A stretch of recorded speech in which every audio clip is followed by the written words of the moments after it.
What's going on, Dragons? Happy Friday, and welcome to another episode of the ErCast, your weekly Friday night magic pre-show. I'm your co-host, Cory, and with me, as always, is Fibblefip's tour guide of Ravnica, Dylan. Dylan, how are we doing this week? Yo, how's it going, guys? I'm Dylan, and things are going great. And what was that? We just called you the Dragons? Well, you know what? Everyone's got a name for their fan base. It's time we give one to our fan base. And seeing how we are named after the Dragon, it's only fitting to call you guys Dragons, too. Yeah, I think it's a good fit. Speaking of dragons, my understanding is you have found a new lair to go pile your treasure in. How is the move going for you? The move is going semi-swimmingly. Everything's fine except for the unpacking of boxes. I like the semi-swimmingly part. So we're doing audio right now, guys, but I can see Mr. Dillon here, and he's so dedicated. He's on his hands and knees recording for you guys from his floor, begging for viewership and thumbs ups and all that good stuff. But One day the desk will be mine. It looks like the move's going nice. I don't see like any, massive pile of boxes or anything, unless they're like behind the camera. They're all downstairs. Oh, okay. They're not like behind the camera, with some like naked girls and dancing monkeys or anything that I can't see right off screen. I wish I could afford those things. Ragavan and the dancing girls. All right. Well, we've got a bit of an action-packed episode for you guys. We are recording this on the very first day of spoiler season for Lord of the Rings. However, you probably won't hear us talk too much about it, and that is not because we're not interested, but we do have something kind of planned, probably recording this weekend, coming out in a couple days. I mean, you're listening to this on Friday. I would say Monday, Tuesday, we might have something come out with one of our friends where we kind of preview the set. But for today's purposes, we're going to be looking at some news, and we're going to be talking about a little Burnout action. What's going on? Behind the scenes moment for you guys. We were going to talk about the Lord of the Rings stuff in this video. However, we realized that would be a little bit too time consuming because we had a lot to say, and we don't want to bore you guys too much. Yeah, so there's a lot. I'll be honest, I haven't even been able to keep up on all the cards because every time I look at a card and I go, wow, that card looks amazing, the next 5 cards come out and they look equally amazing in artwork and play style, the whole 9 yards. So I think we need a few days to kind of digest it all and give you coherent opinions that aren't just wowee. I found my Lord of the Rings commander, and I can't wait to see the in-universe version if these cards get reprinted into the Magic sets themselves. All right, so we should have that out in a couple days. So with that being said, we're going to look at a smaller bit of news, not as exciting. And then, like I said, we do want to talk a little bit. The main topic today is going to be Magic the Gathering Burnout. We all get there, and hopefully we can find some good solutions for everybody. But first, let's tackle the news.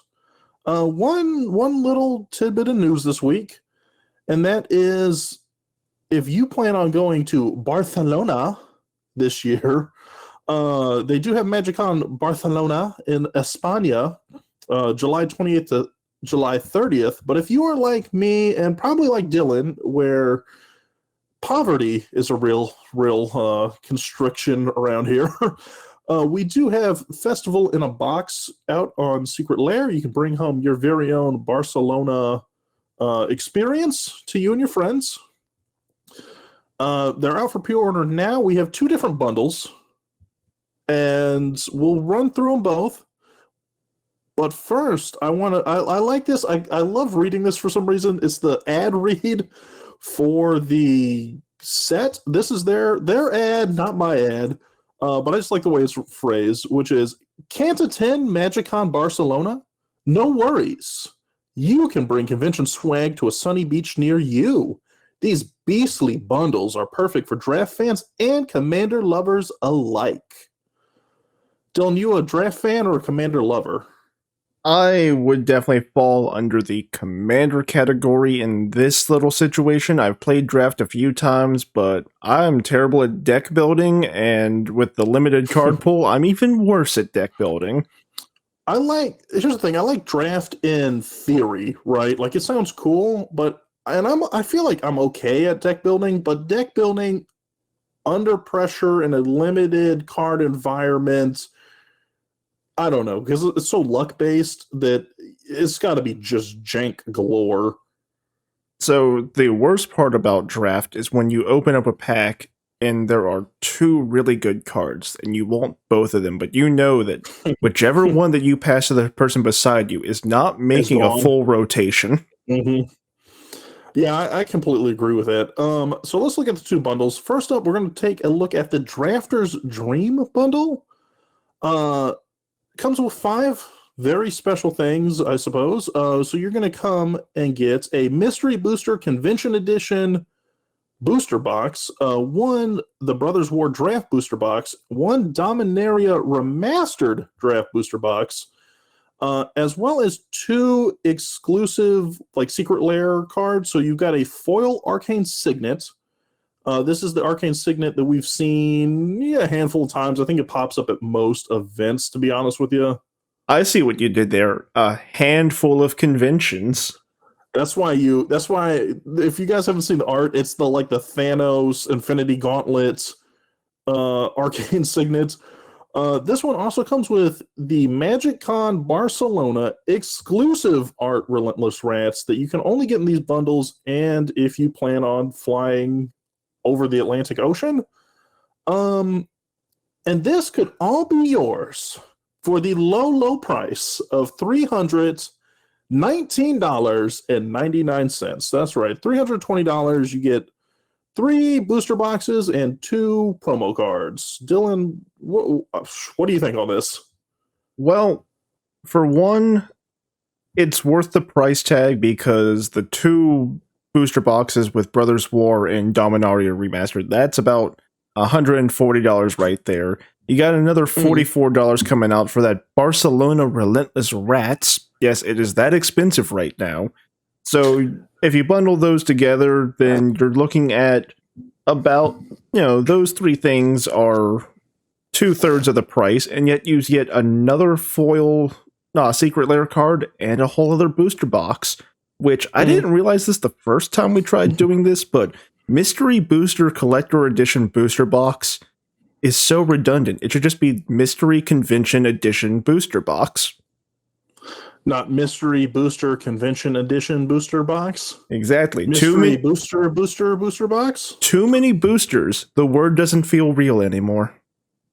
Now, the one thing that really stood out to me, because we talked about this before we were recording, Relentless Rats, $40 for Relentless Rats is, I'll be honest, I thought it was a much lower price. I was thinking it was like $3, $4, maybe $5, and then with the new art, it would be a little more expensive. But I definitely assumed this card now price wise. No, you are right. It's about $3 or $4 for any version of Relentless Rats except for this one. But because Relentless Rats is such a useful card, and it is an exclusive promo only printed for this convention, and probably only a handful of them, probably not even everyone attending is going to get a hold of one of these. So this is going to be a high demand art. So that's why this costs so much more than the other ones. Yeah, which is understandable. Now let me ask you this. So if every deck that runs Relentless Rats runs, like 30 plus Relentless Rats, because the whole gimmick is you have as many in there as you want. So if you have 30 Relentless Rats, but only one of them is this art, I mean, will you see it once every 10 games, maybe? Does that make it worth the value, or? If I got a hold of this Relentless Rats, whether I bought it or just somehow if this ended is your deck, I would sit at the table and I'd be like, "Hey guys, can we rule 0 Relentless Rats as my commander?" Relentless Rats to the and by the way, I mean, you've seen the art; it's actually really solid artwork. Oh, 100%. Eroding like a demon skull. Yeah, it's just a bunch of rats around a decaying demon. Like, the art is solid, and the fact that it's all muted colors, like the card looks amazing. Anyone who gets this in their collection is lucky. We talked about, another thing we talked about this. I don't know if it was last episode or the one before that. When it comes to foiling, I kind of like the fact that this isn't a foil, so it's not pringled up. So the Arcane Signet is a foil. This, however, you just get a nice, hopefully pristinely flat appearance. Yeah. Honestly, though, like, great promo, and this is a good bundle. But what do you get in the other bundle? In the other bundle. By the way, this is another. I'm gonna have one quick gripe when we talk about this. The other bundle, the Commander Fan Bundle, is a mere $300. So the savings is already rolling in. Hey, you save enough to buy one No, sorry. It's almost enough for a collector booster pack. It's almost enough for half a Relentless Rants from Barcelona. Now, this one here, I kind of like the lineup a little better, but we'll run through it. So you are going to get a mystery booster to booster convention edition booster convention booster box again. And you're going to get 6 different commander decks. So we've got... Wow, that's enough for a whole pod. And then some. That's enough for 2 3-headed giants. So we've got the Party Time Commander deck. These are the ones that came out from Adventures in the Forgotten Realm, I believe, are the next set, the D&D. No, these aren't the Adventures from the Forgotten Realms. This is the other D&D set. This is Baldur's Gate set. Yes, Baldur's Gate. Okay. Sometimes I blur the two on this one, but it's got. I do the same thing.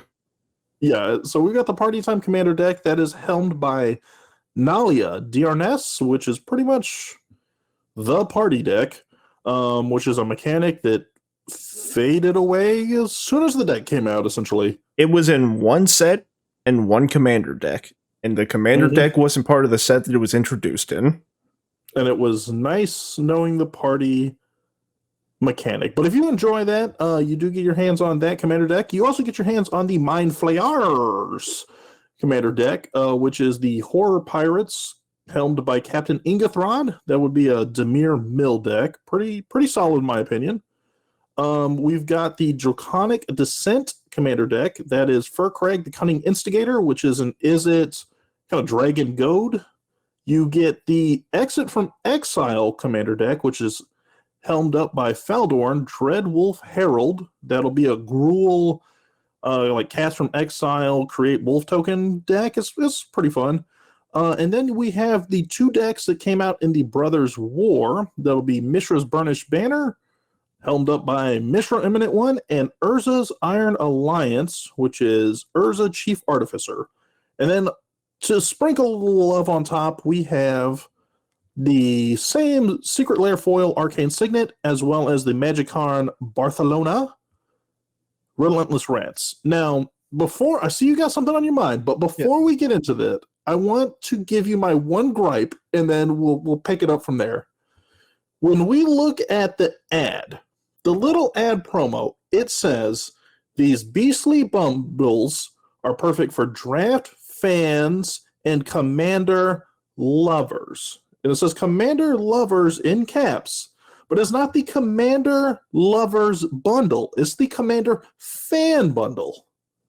Like, get your ad on the same page here, Wizards. I know you've got like a big marketing department with Hasbro, but like, it's the little things that count. But Dylan, what are we thinking on this fan lover bundle? All right, so I will say that I do feel like this is more bang for your buck, because these commander decks are about $50 to $60 a piece, and then you have the booster box and you have the promos. Now, you mentioned the Mind Flayers deck, how you think it's a solid deck. Great deck. I love it. Out of the 6 decks that you get, the only one that I've ever played is actually the party deck. Unfortunately, I only got to play it once before it accidentally got thrown away by my sister, but And the one time I played it, it was actually keeping up pretty well with decks that people at my card shop had actually built to win with. So again, these are all solid decks, and the fact that you're getting all of them in the bundle, and you had a gripe with the naming and the ad. My gripe with this is that it's not really celebrating the last few years of Magic. This is just two sets of commander decks bundled together. If we'd gotten a deck from starting at Kamigawa or even Commander Legends and just one deck from each set. This is the Commander I've got excess stock in the warehouse bundle is what this is. However, this is good excess stock because these are all solid decks. If you have not picked up any of these precons and you want to get into Commander, grab any of these. These are all solid decks. They're all built very well together, and you get some really good cards in each one of them. Yeah, I will say, so I personally have I bought the Mind Flares deck when it was out.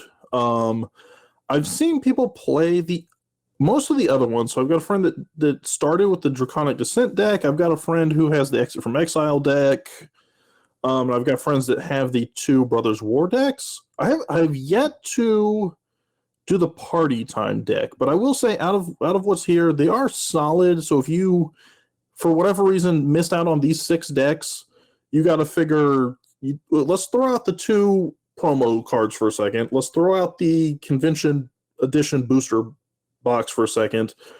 $50 a deck is what that would essentially come out to if you figure $300 across 6 decks, which is not a bad rate. It's pretty similar to retail price. And then when you put in everything else, you're probably looking somewhere in the realm of like $30 to $35 per deck, which is, it's not bad. It's a discount over what you would get them at retail. And I think on the secondary market, a couple of these actually are up there because they've got a decent amount of reprint value. The party deck, the last time I checked, is about $70 secondary market. Okay. Yeah, and like I said, if you like the party mechanic, this is the deck. That's it. I don't think we're going to see Party really come back unless there's like a third D&D set, which I think they might bring D&D back. I don't know if Party comes back. Oh, yeah, no. We have been told that they are never bringing back the Party mechanic. However, if you do have a chance to get the Party deck, and you can get it at a discounted price, please do it because you actually get a really good staple black card. You get the $28 Black Market Connections. Yeah, which is, right now is, doing the rounds all over the place and everybody's screaming full send every time they see it. It's definitely a quality card.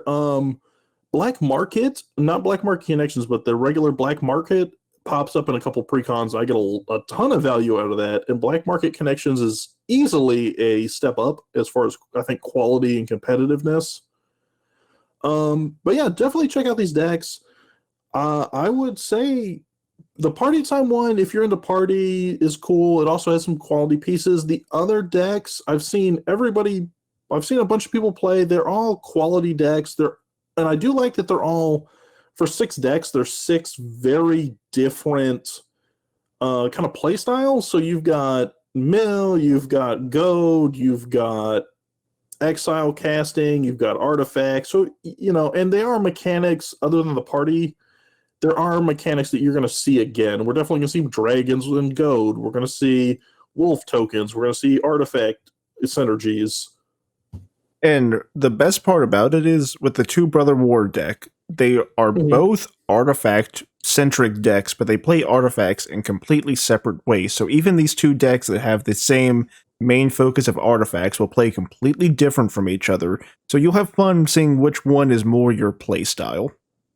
Yeah, so that's the 2 bundles. If you are interested in either of them, again, the Drafter's Dream Bundle, $320 for 3 booster boxes and 2 foils. The Commander Fan Bundle, $300. I'm not sure what's cheaper. I guess the draft boxes are just that much more expensive, but you get a booster box, 6 Commander decks, and 2 foils. You can pre-order them now at Secret Lair. They come out July 21st. Barcelona MagicCon is July 28th through the 30th. So ideally, they release on the 21st, and they've got about a week to get to your doorstep so you can, get out some maracas and a sombrero and live it up. Live it up Spanish style. Maybe make some paella and live the dream while everybody else is in Barcelona. Everybody has rich money. If they have these pre-packaged, because let's not forget Secret Lair messing up with the heads I win, tails you lose, taking a year to get out there. That one, so I didn't include that in the news, but I almost did. The new deck. From cute to brute. So from cute to brute, it looks really cool, but did you see they released like a sudden sale has stopped order all of a sudden, and it's kind of freaking some people out? I don't pay attention to Secret Lairs, which maybe one day you'll hear us talk about Secret Lairs, because that might be a video that we've planned. So Secret Lairs, you don't get into it. I've gotten 2 of them before. They showed up. I will admit, when they said they were going to print, they printed and they showed up. The Cute to Brute deck was supposed to run, I think, for a month, and then kind of abruptly they just put out a notice saying the sale has stopped about 2 weeks short. Now, a bunch of people are kind of freaked out that it may not get printed. Just to kind of summarize real quick, but what's more likely is the fact that they did announce they pre-printed this one to kind of get around the issues with the heads I win, tails you lose deck. So I think they just happened to sell out, to be honest with you. They probably sold out. Yeah, but that of course does not stop the Reddit wheels from spinning. But that's all we really have for news this week. Like I said, we are planning on having a little bit more of a discussion and a kind of supplementary video this week with one of our friends to kind of go through all the Lord of the Rings stuff, because that is easily going to be a huge bulk of time. But let's hop into our main topic. This week we wanted to talk about something that is a kind of a serious topic, and that would be burnout in regards to Magic the Gathering. Now, everybody, it happens to the best of us in any fandom. I don't think it's just a Magic situation. I think this has happened to me personally. We'll talk about in regards to Pokemon. I think everybody that's kind of invested a lot in a fandom over a certain amount of time, kind of the deeper you get into the community, the more you get just bombarded constantly with information about this. And you kind of burn out from those. But we want to talk a little bit about burnout, because in the Magic the Gathering community, it seems that in recent years, it's become more and more prevalent with just the sheer number of product coming out. Especially since Hasbro bought the company and they're churning everything out, shaking everybody upside down until their pennies fall out of the pockets. But Dylan, I think let's start off with everything by going, what is your experience with burnout personally? I'll talk about my experience with burnout, and then we can kind of talk about how that applies to Magic and how, maybe different steps you can take to resolve that. So Dylan, what do you have any personal experience with kind of burning out from a fandom? I've had a little bit of burnout when it comes to fandoms. Like you said, I've had it a little bit with Pokemon, but most of the time that I've had burnout with any sort of fandom, it's usually TCG related. I know that back when I was into it, I remember the burnout from Yu-Gi-Oh! I remember the burnout from when I used to collect Card Fight Vanguard. Mm-hmm. I never really got huge into the other Bushy Road card games, so I never really got a burnout from them, but my biggest issue with the burnout from Card Fight Vanguard, I'll use that one as an example since it's another card game, let me ask you this real quick. So explain that one to me a little bit, because I know it's got a big fandom. I personally haven't played it. Oh, see, I can't explain it to you because that's one of the things that happened that caused me to have the burnout, is the fact that they kept rebooting the game to just restart it over and put in new mechanics that weren't in the old sets. And then it was just like, oh, well, here's this format for this era of the game, and then here's this Mhm. format for this era of the game. But then there's this other format that you can play where you can use cards from all the eras, but just know that the cards from this era and this era are 100 times more powerful than the original era. So the original era cards are not going to go very well against the new era cards. So you know what's funny about you saying that is what I know about Card Fight Vanguard, and the reason why I wanted to check it out is maybe about a year or 2 years ago at this point, I remember seeing a bunch of ads of we're relaunching Card Fight Vanguard. Now's never been a better time to come check it out. So it's funny that you bring up that, you know, your burnout was related to constant reboots, because that's my knowledge of it was, oh hey, there's a reboot, maybe I should try this.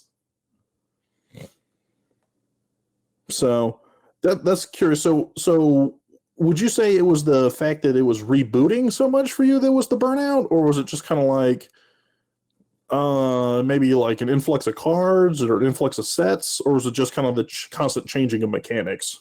Uh, it's a little bit the changing of mechanics with that card game, but also just the fact that the way that the game was set up, your cards were separated into, I believe it was 27 different clans, and not every clan was represented in every booster box, and some Mhm. clans got more support than others. So, like, if you were playing the Grand Blue Pirates, you might only get support once or twice a year. Meanwhile, you got people playing Royal Paladins or Kagero who get 3 to 4 different sets every year where they get new cards, so their decks can be customized more and more, while you're just saying that it's like, well, I still got cards from 2 years ago in my deck because I haven't got anything new released.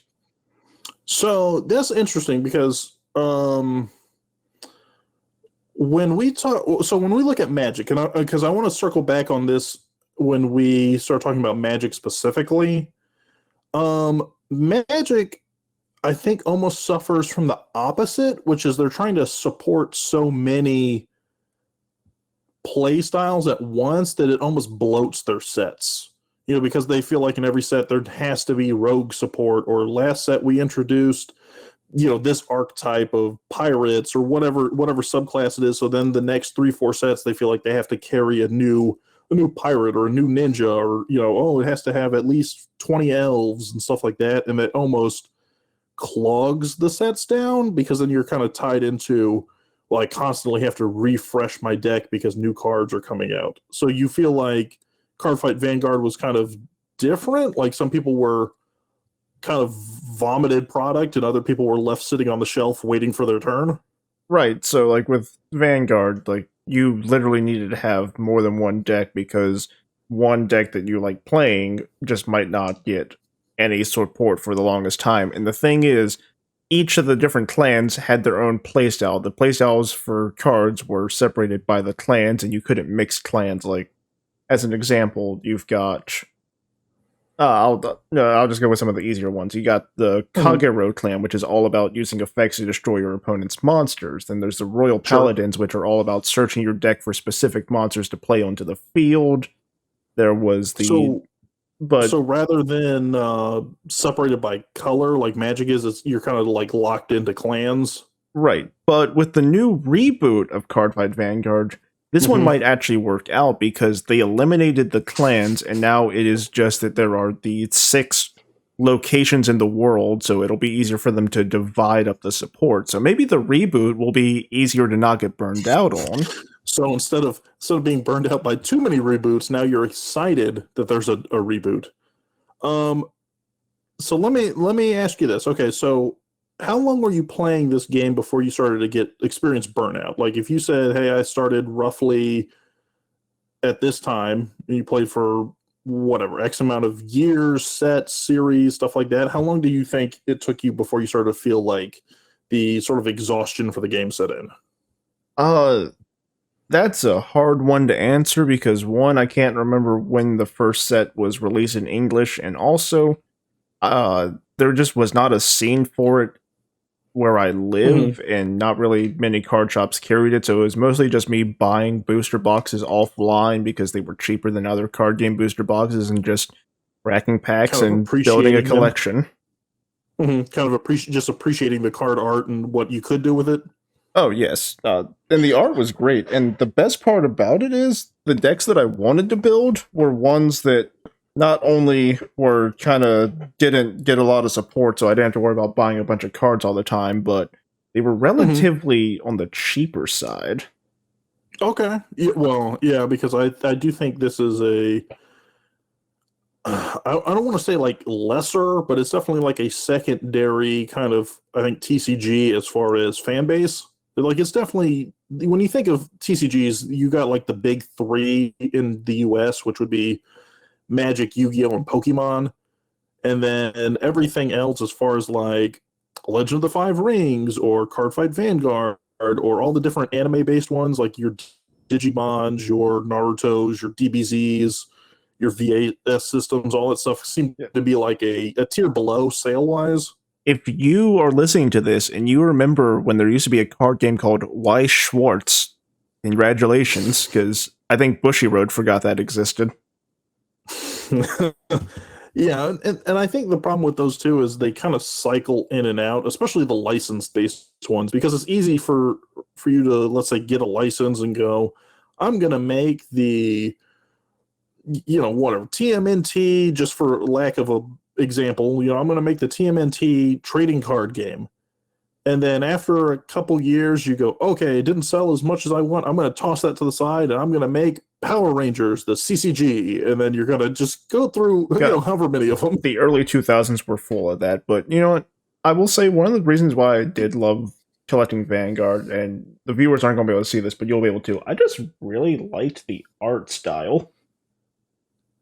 Okay, I do like that. So Dylan's flashing me a couple cards. I can't read the text to be honest with you, but the art looks pretty nice. It kind of gives me, I want to say, like Mega Man type vibes as far as like the way the lines are and the color pattern, of course. Yeah, so these were part of a clan called the Dimension Police, and they were kind of based off of mecha anime. Oh, kind of like a, you know what? You're right. Now I see it in the light. They do have the one on your right. It does have a like a Gundam-esque. Yeah, they weren't based off of Gundams. They were based off of something like, I think it was called like Go Lion or something like that. Okay. Okay, so you got into the card game. Mostly for the art. Mostly for the art. How many about reboot cycles did you go through before you were like, I need a breather from this? Oh yeah, no, I stopped before the first reboot. Okay. And then do you play it today or? No. Okay, so did you have spurts where you came back, or did you kind of once you washed your hands of it, you're like, it's just not for me, and you moved on? Yeah, like once I quit, I just kind of quit because again, there was really no scene for it where I live, so there was nowhere for me to go play it, and it was just like, right, which is. I was saying that it's like I've got the collection from the first series, and again, these cards don't work well with the reboot, so it would just be kind of hard to get into it because I'd have to buy a whole new collection and learn the new rule set because of the new mechanics they added in. Yeah, which is valid because I think, especially when it comes to like TCGs, you're very dependent on the community around you. So if you had an LGS where there was a thriving Cardfight Vanguard scene, that might have changed your opinion, I think, rather than, okay, I've got them, I collected them, but I don't really have anybody to utilize these with. Which I think is a little different than maybe like video games, because on video games, especially now, you can play people online a little easier. Yeah, and because the company that made the DS games for Cardfight Vanguard, they didn't think there was going to be a market in the West, so they never got localized. Yeah, so that's your Burnout story. So you got into the card game, you ran into a lot of rule changes, lack of support, lack of, I guess, I won't say fan base, but lack of community, play group. Yeah, lack of a community around you, and you kind of faded out of it. Yeah, but if you played Cardfight Vanguard and you're listening to this, let me know. Were you in the original era? Did you start in the G era? Were you part of Vanguard V, or are you part of the new Overdress era? See that right there? You might as well have just been speaking like just straight up Greek to me. But I think for me, and I'm curious to see if you had a similar experience, which is Pokemon. And the reason I bring it up is, you and I both know each other from the Pokemon small YouTuber days. And I want to say this is like within the Pokemon community. I want to say this is like the most popular refrain, especially from people our age that have played it since the beginning, which is, oh, I got into it at Gen 1 or Gen 2, somewhere in there. And then usually, depending on your age or how, somewhere between like Gen 3 and Gen 5, it was one of those like 3, 4, 5. Everybody seems to have experienced a burnout where they're just like, I couldn't look at Pokemon. Maybe I was just getting into middle school or high school and it wasn't like the quote unquote cool thing anymore. So I phased away from a certain generation over another. And then I came back, in a later, like a Gen 6 or Gen 7 kind of era. Uh, yeah, no, I honestly didn't experience anything like that. I would say that my burnout with Pokemon probably started with Generation 7, just for the fact that that's about when they started doing the we gotta have a new game every year, and also they just Mm-hmm. stopped having as fun of post game material. So it's like, oh, cool, I beat the game and I done all the side quest stuff, but I don't really feel like playing through it again.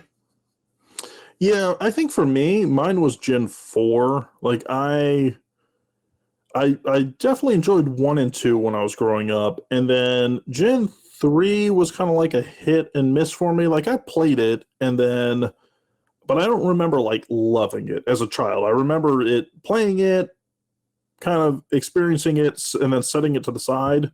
Gen 4, the Diamond Pearl games, I did play through them. I still actually have my cartridge, but that like for me I think was the era where I was kind of like this just it doesn't feel as good. It didn't have the nostalgia feel of the early games. It just felt like the formula was kind of repeating, and then that's also when they started to get into like we're going to push remakes more and more. So right after that you had Heart Gold Soul Silver, which I loved because I loved Gen 2, and then it was into Black and White 2, and just every year and a half, it was the next game, the next game, the next game, and they've kept that pace up right up until today, pretty much. Yeah. um, Although I will but say, at least Black 2, White 2 were unique in the fact that they were sequels released within the same generation and not just, hey, here's the same game you just played with a few changes. yeah, now of course that's going to play interesting when they get to the remake inevitably in a year or two when it's if they put Black 2, White 2 content into Black and White, or if they go Brilliant Diamond, Shining Pearl, where they just Oh, I hope that ignore they the don't just. existence. I hope that they don't just do that. They just ignore the existence of Platinum and give you just straight up Diamond and Pearl in, a Switch cartridge. But that for me, that was my burnout. So I stepped away. I still played, but I definitely ratcheted down my time and that kind of thing for a couple years, maybe about 2 3 years, and then I kind of slowly got back into it. I wouldn't say I got full swing back into it until like Gen 6, because even Gen 5 I played, but I was only like pseudo invested in. And then Gen 6, I started to get into it. And then Gen 7's when I got onto YouTube and started playing it. So when Sun and Moon came out, that's when I started like recording Right. and making content. So I think where this kind of leads to is when we look at Magic the Gathering, right? It's a good similarity, I think, to both our stories, which is your constant reboot and refresh and more cards and where the community sits and stuff like that, combined with my Pokemon experience, which was just so much product there's so much product that was kind of the same product, just reskinned, that it just kind of becomes too much. So I'm going to give you some numbers. We're going to look at Magic real quick. I'm going to give you some numbers, and then we're going to take a quick break. But I want to give you the numbers first, so you can kind of soak on it for a second while we take a break after that. Okay? Yep, sounds good to me. But before you do that, though, I just want to say, for anyone out there who's playing Magic who might have dabbled in Cardfight Vanguard, I wish Magic would take their mulligan rule, where you're just allowed one mulligan at the beginning of the game, but you get to pick which cards you shuffle away. Like, if you have a hand where you got 2 good cards and then the rest suck, just put 5 back and then draw 5, but you don't get to mulligan again. So, depending on your play group, because I was introduced to this by my play group, there is one called a partial Paris, which is you essentially do that. So you draw your 7, and let's say, okay, I want to throw back 3-4 cards. You do that, shuffle it, and draw, but that is your mulligan. So you can't draw those 3 and go like, okay, now I'm going to put 1 back, and and keep doing it until you got the perfect 7. So but that, again, that's like a rule 0 conversation. I wouldn't show up to an event and try and pull that on somebody. Yeah, house rules always improve games. Yeah, always, 100%. So Magic the Gathering, the card game we all know and love. It's I was looking up the numbers, and the number of just cards coming out. And I'll be honest, I was shocked by the number of cards we have out there. So as of this recording, which is not counting Lord of the Rings, any upcoming set, but literally as of today up to March of the Machine Aftermath, there's currently 24,864 Commander legal cards. So that excludes Silver Border, that excludes any of the Acorn stuff, anything that's not legal in Commander. There is nearly 25,000 cards that you could collect and create a pool from. Still a smaller card pool than Yu-Gi-Oh! Has.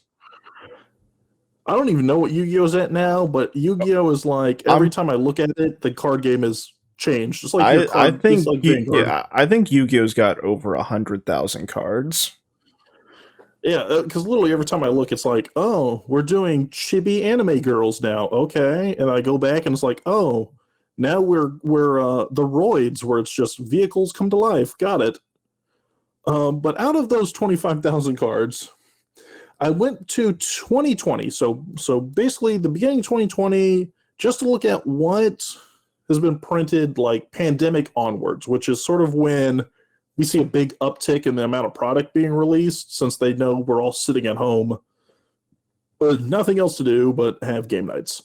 So out of those 25,000 cards, there have been 5,678 new Commander legal cards in that time frame. Now, that's not reprints. That's not alternate arts. That's brand new, never seen before cards, which is 22.8% of the entire card pool just generated in the last 2.5 years.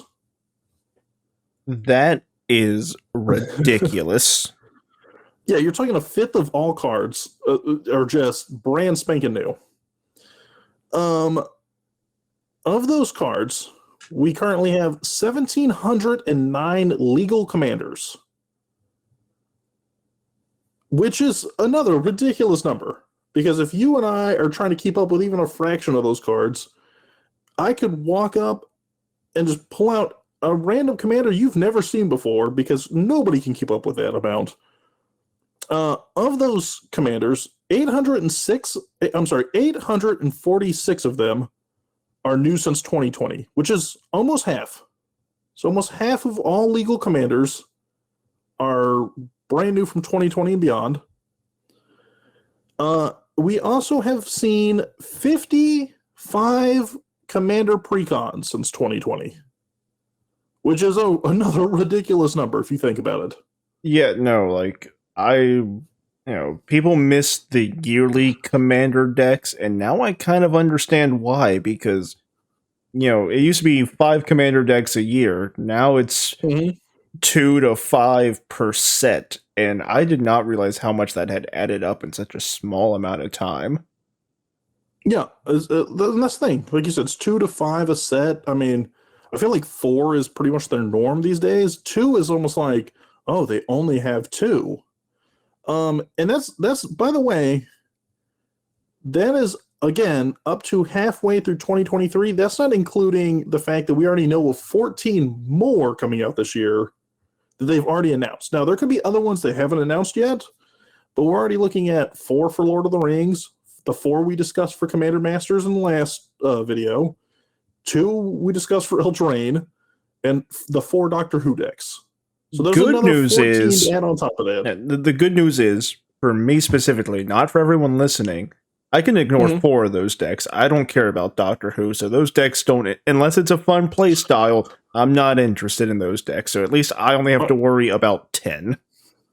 Okay, but last episode, I got to give you a nice childish joke about Circon these nuts, right? So this week I get to give you another childish joke that I just thought of, which is you have to buy at least the last Doctor Who deck because that'll be the 69th Commander Precon since 2020. Now, the reason I say since 2020... no, you got me there. I'd have to do... But before you get to what you wanted to say, though, I decided to do some math real quick. So we've gotten 5,678 new cards since 2020. And we have 1,709 legal commanders.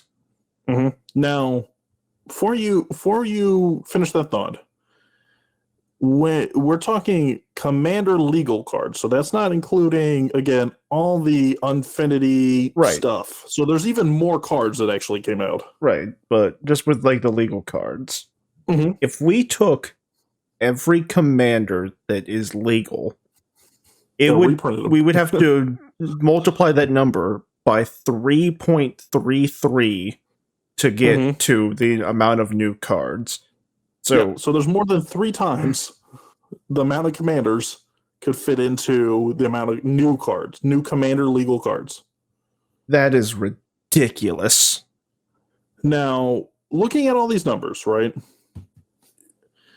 This is why I think this is an important conversation, because let's look at ourselves, and then let's look at people that wouldn't consider themselves to be like Magic the Gathering content creators, right? For you and I would argue that there is a natural expectation to people listening to the Dragons. There would be a natural expectation that you and I would have a better depth of knowledge of what these cards are, correct? Like, it seems fair. To some degree, since we are still newer content creators. Right, to some degree, but I think to a different degree, you could argue sort of like a... And I don't know that I would agree with this opinion, but I think I could hear the argument of like, well, it's their job to know, or they're presenting themselves as the expert to know. Right. So we've put ourselves in the position where we've decided to start making videos talking about the game. So we've put ourselves in the position where we need to keep up with the going-ons with the game, whether it's the fan base or the product being released, because now we are putting ourselves in that sphere of, hey, we are talking about this, which means we can't be ignorant to the new product. We can't just be like, oh, well, I'm just going to skip over this because we never know when we're going to have to talk about it. Yeah, we could have to talk about it on the spot. We have to have at least a base knowledge of the product and what's going on. Correct. So for me, I look at these numbers, right? And that's too much for me to keep track of. Now, the highlight cards, I'll remember, right? Like, I'll remember, hey, Shurikai Genesis Engine. Stuff like that that's going to be the echelon that you're going to see played a lot. I'm not going to remember 5,678 cards, of which, let's say, 3,500 are commons. It's too much. There's too many similarities, and especially when you look at these commanders, there's going to be how many Spellslinger commanders that have just a slightly different variation. Yeah, no, I mean, I agree with that. There is way too much to keep up with, but yes, knowing some of the more key cards, like the new Jenga Taxis, like everyone knows that card if you have been playing since Neon Dynasty. Right. Now, it's just, it's too, like, it's so much for us to keep up with that I can only imagine what it would be like for somebody who's not as versed or a new player. If you're a new player and you got thrust into this game, I mean, it's bad enough if we looked at before 2020 and let's just round that and say it's 19,000 Commander legal cards. If somebody told you you're going to play a game, it'll have 100 cards out of 19,000. I mean, your eyes would be spinning. And that's before we get into the fact that it's like a 300-page rule book, with like Rule 35, subsection 12, paragraph 4.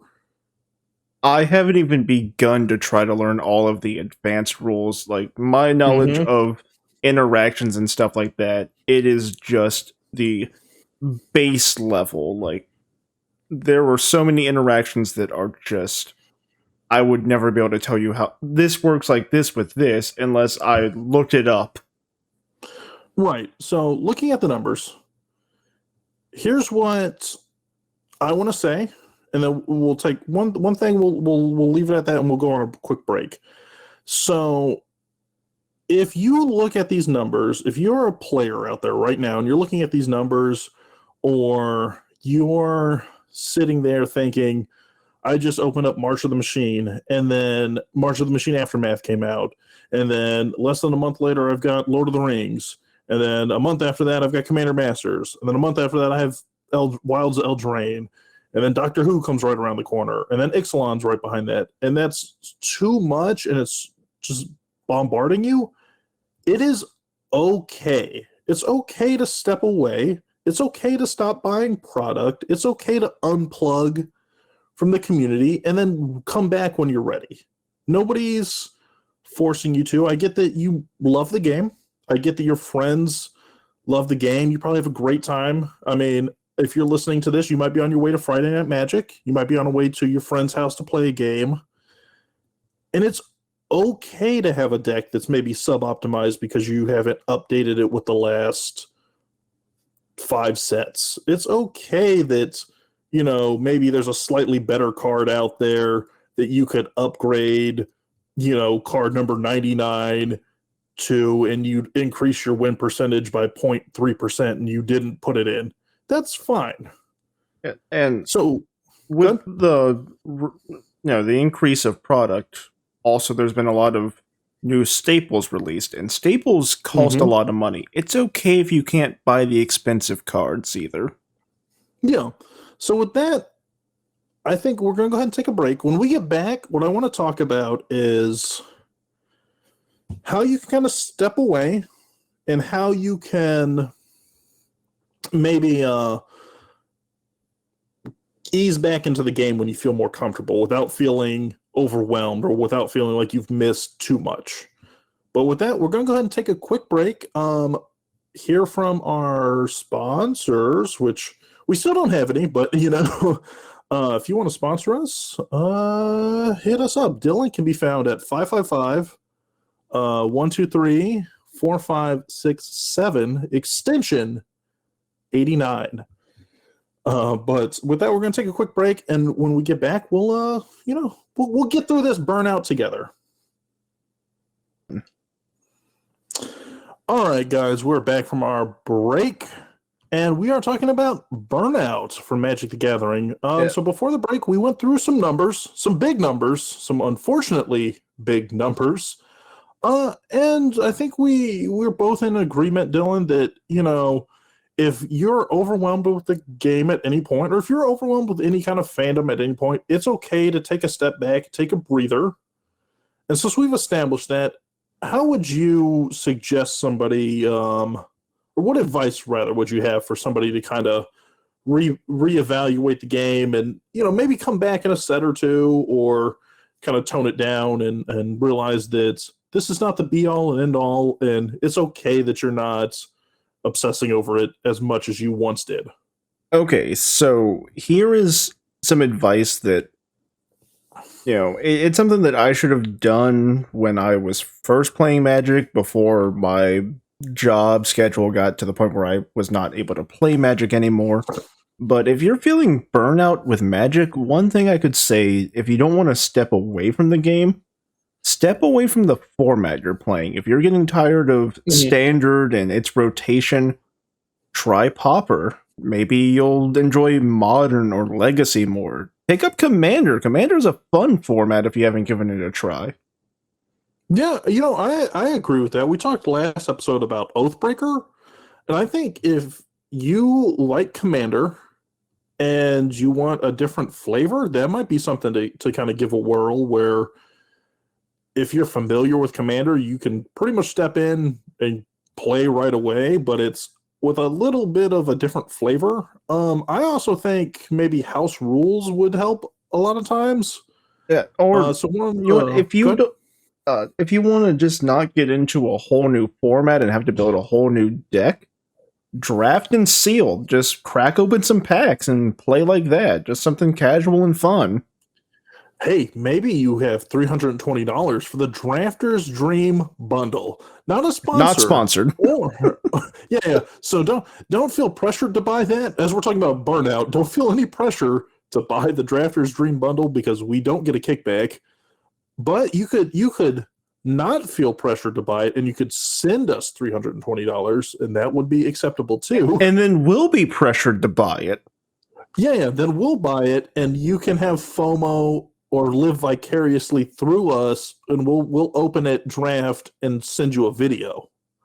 But I do agree. I think that's good advice, is swapping up formats if you don't want to completely walk away from the game. Now, if you do want to walk away from the game for a little bit, that's completely fine. The reason I bring that one up, and the reason kind of I wanted to have this conversation with you, is recently someone asked Mark Rosewater this very question, which was, what advice would you have for a player that wanted to take a break from Magic or thought about leaving Magic? And his number one advice, and this kind of stirred up controversy, and I want to see what you think about this. So his advice was to not give up your collection. So hang on to your cards, because he says that the number one source of regret he hears from players is that when they come back in a couple years, because he feels that a majority of players will come back eventually, that their source of regret is that they don't have the collection they once had, because they stepped away, they sold their collection, they gave it to a friend or family who was into the game still, and then now they're going, oh man, I used to have Mana Vault, or I used to have this, or all these secret layers. Do you agree with that statement, or not so much? I agree with that statement about not getting rid of your collection. So, a little bit of a personal thing here, but not long after I got out of high school, the job I was working, I didn't have the hours to be able to go play at a card shop because I worked Fridays when Friday Night Magic was going on. My friend that lived in the neighborhood with me, who also played Magic, had already moved out, and it was kind of a hassle to try to get together. And the person I was dating at the time was super Christian and felt uncomfortable around the cards. So I was sitting there. Magic? So I was sitting there, it's like, well, I don't have time to play anymore. And the person that I'm dating, who at the time I thought I was going to marry, wasn't comfortable around the cards. So I sold my collection because it's like, hey, if we do end up living together, I don't want her to feel uncomfortable in her own house. And then years later, I get back into the game, and I'm just sitting there. It's like Parallel Lives is $50. I had 3 of those. Avacyn Angel of Hope. I had one of those. Mhm. Oh god, I can't remember the name of it, but the new Phyrexia Karn. I know that one's kind of expensive. Oh, okay. Yeah. I had that. Karn was Liberated. a Great Liberator? Yeah. No, not the Great Liberated. Karn Liberated. The one when he got purified.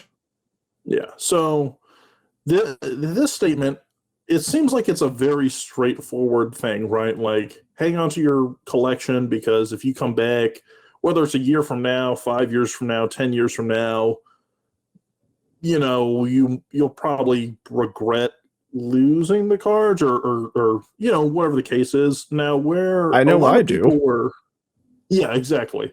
On a side tangent, you were telling me this tragic story about how somebody had their Shieldred just hurled into the trash. So, regret runs deep when it comes to your card collection.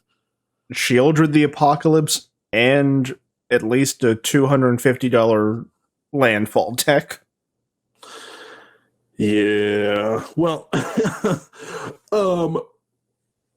now I saw a lot of people remarking on this, and I kind of agree with them, which was don't get rid of your entire collection, but maybe get rid of some of the draft chaff that you weren't using, because just the sheer number of cards around you sometimes can be the overwhelming factor. Like, you got into a hobby and now you next thing you know, you've got 1,000 cards and you're not using half of them.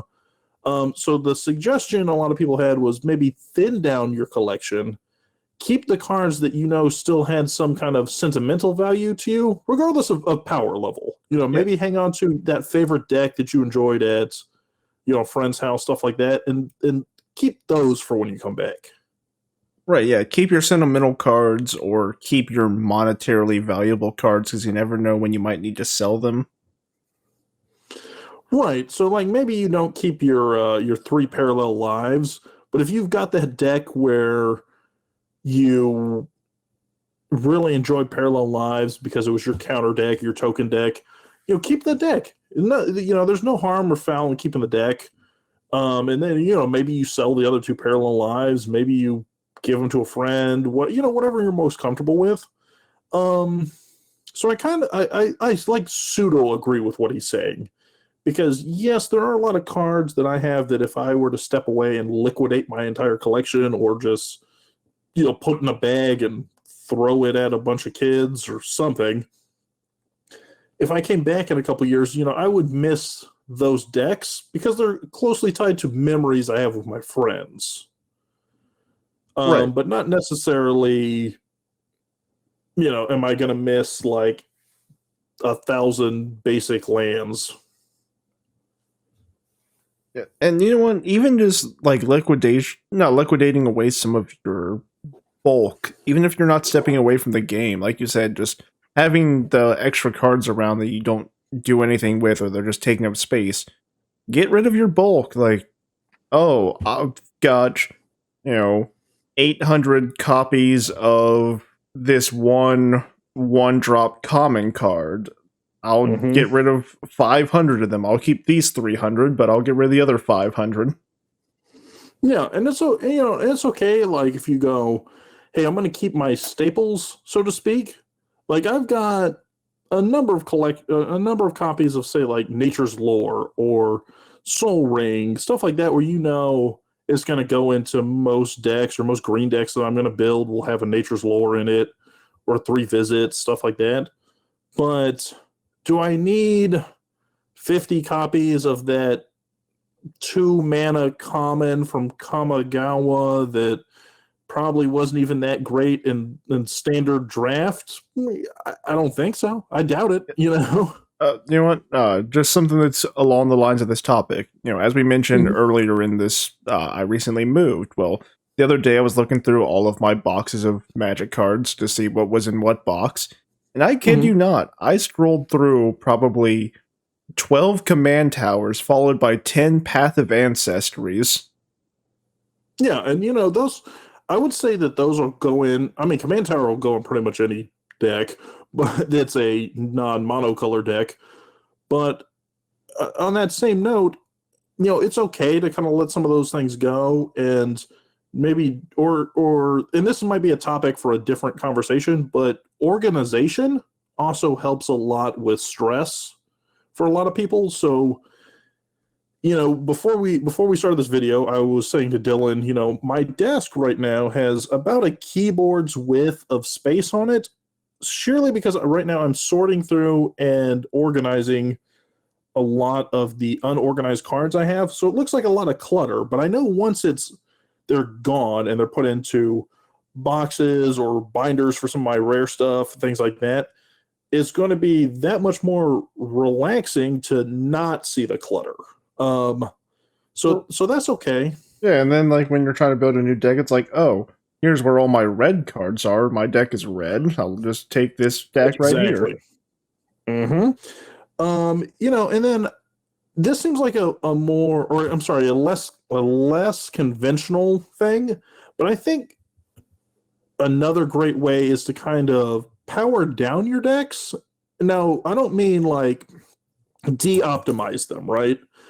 But if you've got that super optimized CEDH deck, or even if it's like a level 9, not CEDH, but you're just out there hyper optimized, maybe you play with a precon for a while. Maybe you go to a lower power table, things of that nature where it's less stressful, or you're playing with maybe jankier fun combos where you're kind of remembering what it's like to have the 8 mana. Sometimes it works, sometimes it doesn't. Kind of jokey big swing for the fences, as opposed to I'm going to spend 30 minutes playing solitaire because I've got the cantrip, that triggers 20 effects kind of deck. Sometimes those are fun decks to play, and sometimes you want to play more relaxed. Yeah, like what? As an example, I was just playing around with some of the cards that I owned, and I recently built a very unoptimized Mizzix decks. It has some of the staples. There's Cyclonic Rift in it, Mystic Remora, Rhystic Study, but it's not optimized where I'm going to see all the powerful cards consistently every game. And yeah, it's probably going to lose more than it wins, but it's just, hey, here's a low-powered Mizzix deck. So if I just wanted to play a Spellslinger deck at a lower power table, it's like, I know this is a scary commander, but trust me, it's not optimized. We'll still have fun. Yeah, and I think that's a great thing is even when you're playing at events, I went to Command Fest last year, and one of the best things I did was take probably about 4 or 5 different decks. I want to say, actually, I think I took 6 decks, but I played like 5 of them. But they were all at different levels with different strategies. So I wasn't constantly playing my Hello deck, which is probably my most powerful, most optimized, or most customized deck, where I've actually put cards into it. I played that when I was playing for prize tickets, yes. But when it came to, okay, the next couple games, oh, you're a newer player, you're playing a straight out of the box precon, guess what? I've got a deck that's like a 5 or a 6, that I can pull out, where it's maybe a precon that I've just slightly tweaked, or maybe it is an out of the box precon.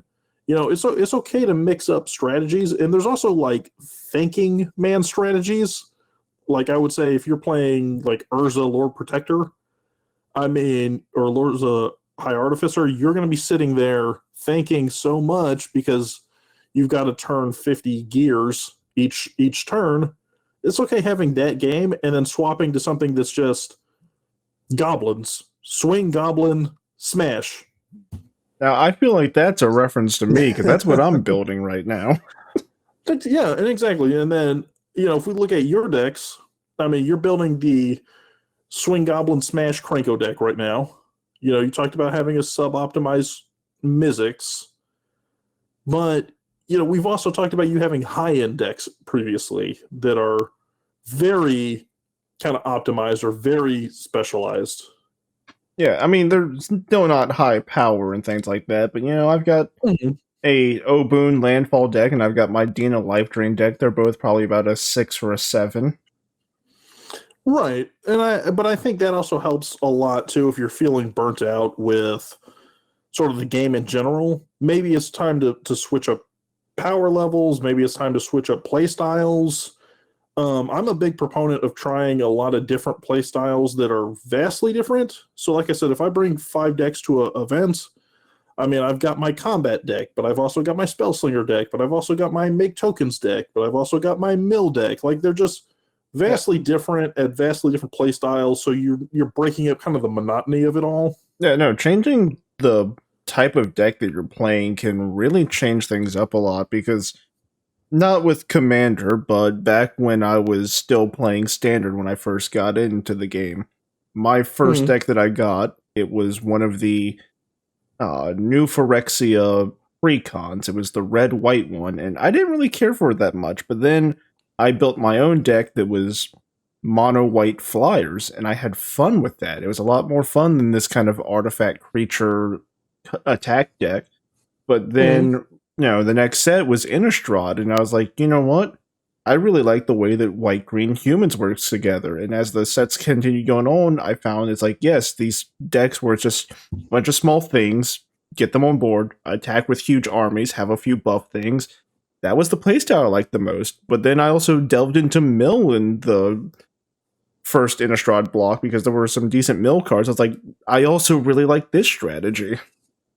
Yeah, and I think too, especially when it comes to Commander, um, when it comes to like offbeat strategies, right? Like you talk about landfall with a boon. Dina is sort of like a sacrifice and life gain in a off color because it's not Orzov. Things like that also I feel like help with burnout because in Commander you're going to lose a lot more than you're going to win. So you might as well play with a deck that you absolutely love because if you're obsessing over the wins, and trust me, everybody that plays Commander for any period of time can tell you about the amazing time they won with some crazy combo where they blindsided the table and took out 3 people at once, stuff like that. But more likely than not, you're going to play a game where you come in second or third.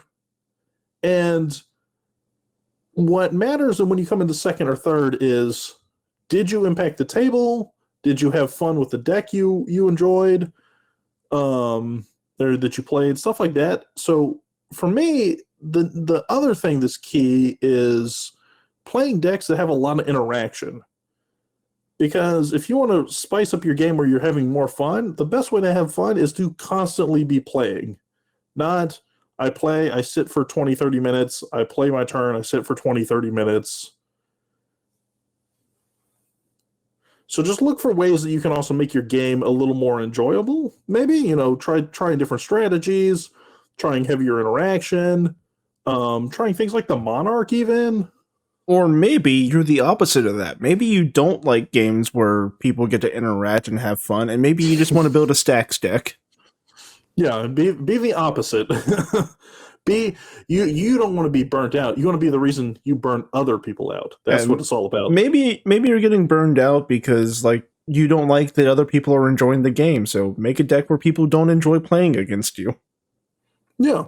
So I think it's good points is swap up your deck, get rid of some of the excess you don't need, or organize what you have. Um, Play different. in a new format. Yeah, playing in a new format, I think definitely helps out. And again, if let's say right now you're like too many sets coming out. I mean, we just got done with Aftermath, and we're already getting bombarded with Lord of the Rings. I like how it's Lord of the Rings preview starts as we're recording right now, but we've seen cards already for like a month and a half because their preview season is all whatever they determine. But it's okay to sit there and go, okay, I'm going to miss the next couple sets, or hey, this summer I want to try Card Fight Vanguard and give Magic a rest for a little while.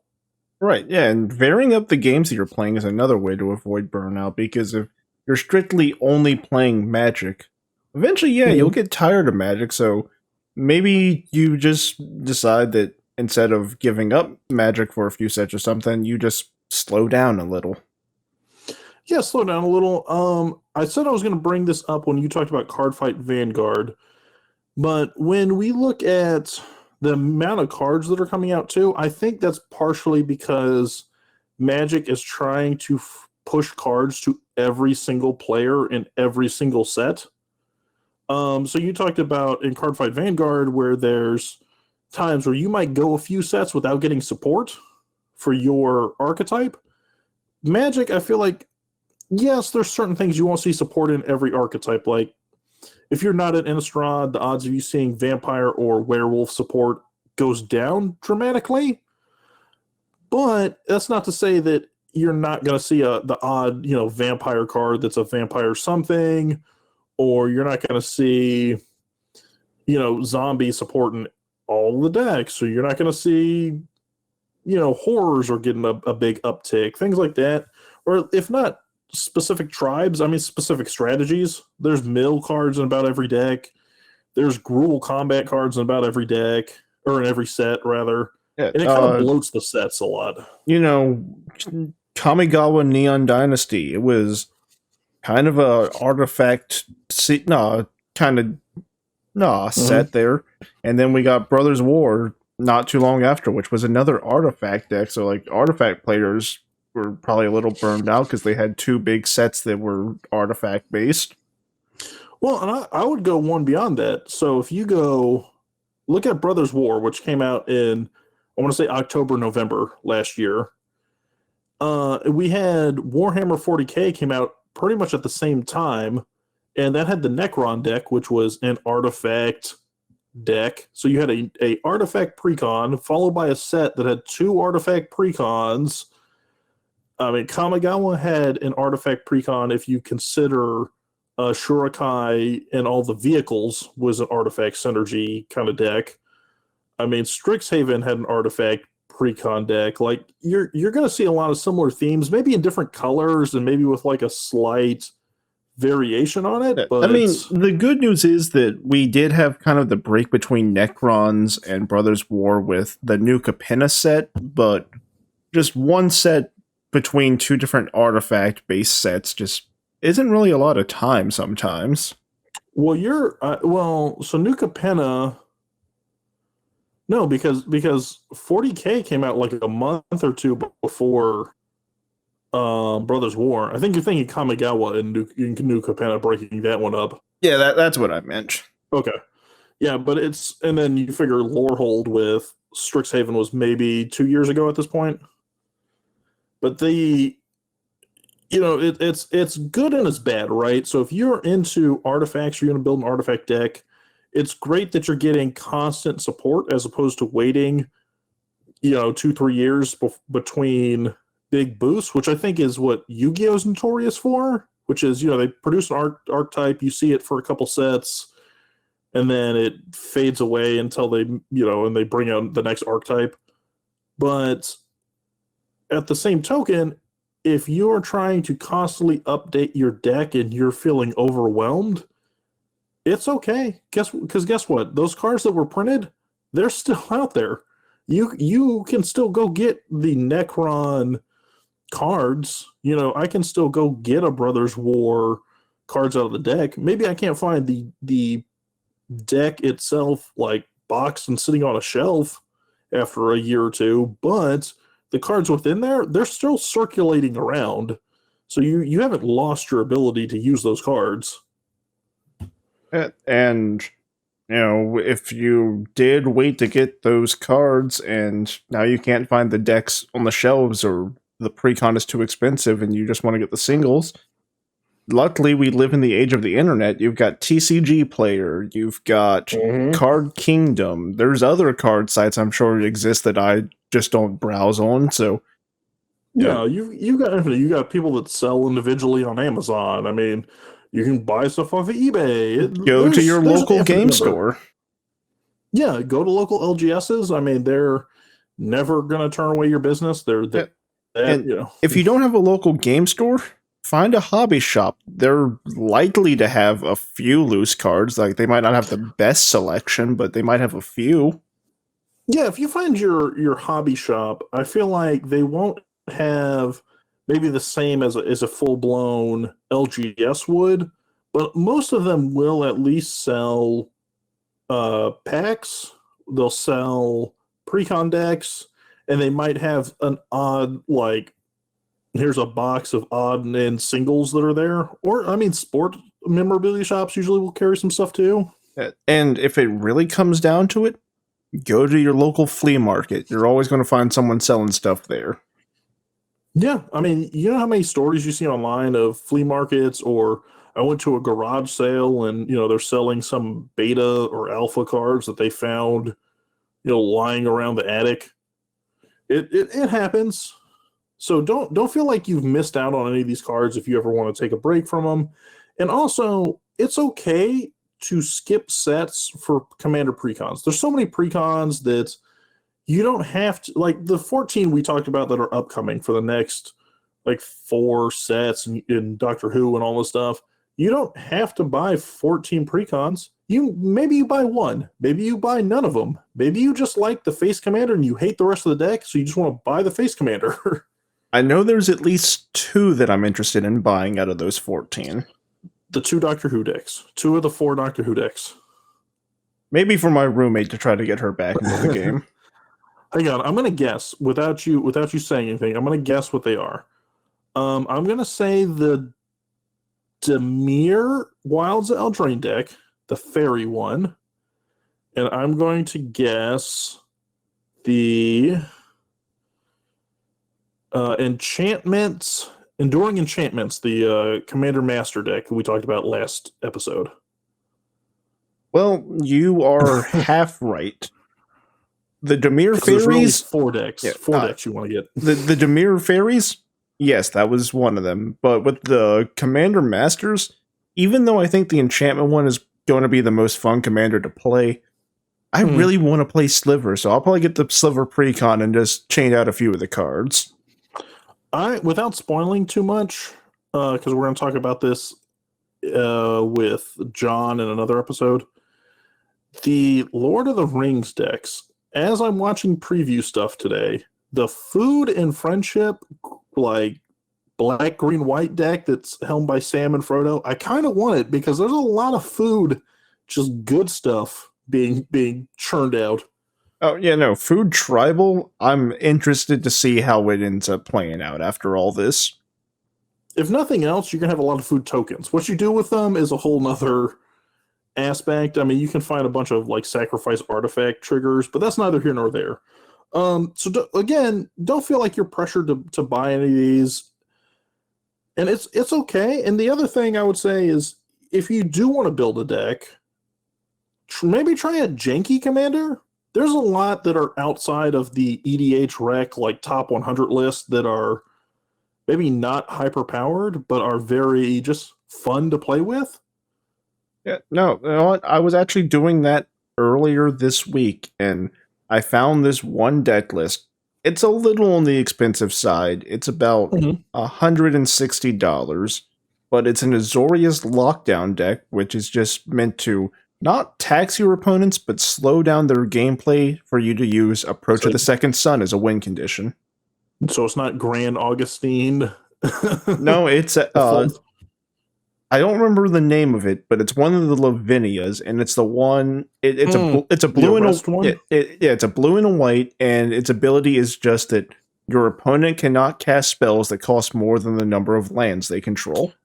I believe it's I think it's Lavinia Azorius Renegade. That's the one. Yeah. That's so I looked at the other one, the Lavinia of the 13th, the one that like it enters and you can arrest. Oh yeah, Lavinia of the 10th, I think. Yeah, and it's like a super jank keyword that you don't see anymore, but it basically like locks down one card when it enters the battlefield. Yeah. For a single turn. So ideally, I guess you're blinking this over and over again. But try different commanders. There's nothing wrong with that. I have like some commanders that I keep that are decks I want to build. Some of them are like, they're higher up on the EDH list. Some of them are just, that looks fun, I would like to build that one day, and I go, hey, it's going to be $50 or whatever budget you want to set, and just build something, have fun with it. If you ever get out and you want to kind of optimize later, you can always take a $50 deck and put money in it. There's no harm to that. Also, there is no reason for you to build the deck straight up at one time. If you have to break it up and buy 10 cards now and another 20 later, that's perfectly fine. Yeah, so like, I think a good example I have of that is my Miram deck. So I got the $20 Atarka, the World Render Red Green Dragon precon came out around the holidays. And then I had a Miram from just opening packs. I went ahead and splashed blue into it, and I just took that deck and slowly I've upgraded it.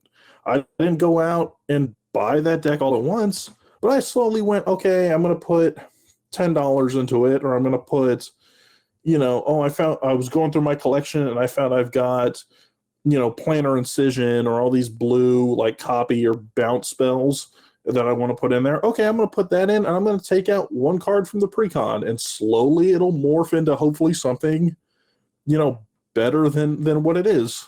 Right. And if you do really feel like you need one of those expensive staples right now, well, here's a good thing.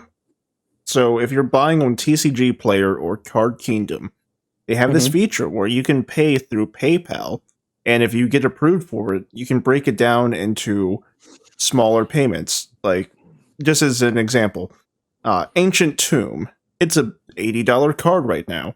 But if you get approved with the PayPal payment, it breaks it down into 4 payments of $20 that you pay every 2 weeks. So that's the normal pay cycle. So you're paying $20 on 4 different paychecks, but you get the card at the very start. And that's an option. I personally wouldn't do that, but there's nothing wrong with that. What I would do is probably find alternative cards, because I always like that aspect, and it just depends. It varies for every person. So if your heart is set on having, like a Mana Crypt, or your heart is set on having a Cyclonic Rift, or one of these more expensive cards, or a Jeweled Lotus, which I think is like $80 now, there's nothing wrong going that route. Same as so what I do is, instead of, say, Cyclonic Rift, I play things like Snap, where it bounces one thing, but it's also 30 cents as opposed to $50. And there's nothing wrong going that route too. It just depends on, each person. There's that other alternative to Cyclonic Rift. I can't remember its name, but Filter Out, the new one? No, it's a 6-mana card, and it just returns all creatures on the battlefield. So you lose your creatures. Evacuation. Maybe. I think it was like Blood of Tears, I think is the card I'm thinking of. Okay, because I've got, so in my Azuri deck, which you may recall, I play Evacuation, which is like a blue bounce all creatures on the field deck, because then I can play Azuri back out, followed by a bunch of like 1 mana, 2 mana creatures, and just start jacking the experience counter through the roof. Yeah. But yeah, I mean, there's nothing wrong with either kind of pacing your wallet, or with finding alternative, maybe less powerful but more creative versions. It's all taking things at your own pace. Yeah, this last tangent was a little bit off topic, but I still think this is something good to talk about, because it does help with burnout. Because again, if you're someone who is getting burned out because your decks aren't at the right level, or you just can't find people to play with at your level, again, either finding alternative ways to get those more expensive cards, like I said, with the breaking down the payments into smaller bits, or just deciding to go to a weaker table and finding those cheaper alternatives that are just not as powerful but still helpful. Mm-hmm. And then to just wrap this up, because we do have card of the week and everything that is in question of the week might be a little lengthy. Final thought, Dylan. Yeah. And while you're asking me this question, I'm just going to show you a janky commander that I want to build. Okay, so Dylan showed me Paco and Haldan, which is the exile and then using fetch counters, I believe, to like play other people's cards. Yep. I actually like that. I like those a lot because the partner with cards are like surprisingly more fun than you would think they would be. Yeah, no, partner is a fun mechanic, and again, I kind of like the partner with more than just regular partner. I do too. I like partner with because it It's useful in the 99. It gives you a free search. yeah, well, and also the partner with the two cards play off each other. So Right. you've got like that, or I run Brawlin and Shabraz, which is one draws and one discards. So they're a lot of fun. So I guess my final thoughts on MTG Burnout, and then I'll kick it over to you, would be at the end of the day, Magic the Gathering is a game, right? You play it for fun. I'm not, Dylan's not. Odds are you listening at home are not on the pro tour where your electric bill and your mortgage payment and all that stuff is tied to you playing the game, winning some prize money, anything like that. So if you are just ready for a different flavor, whether that's trying different formats, whether that's just stepping back and taking a break, whether that's trying a different commander, whatever the case may be, it's a game. It's about you maximizing your enjoyment. It's about ultimately you spending time with friends, whether that's friends that you meet every Friday or people you are turning into friends as we speak at Friday Night Magic at your LGS. It's a game.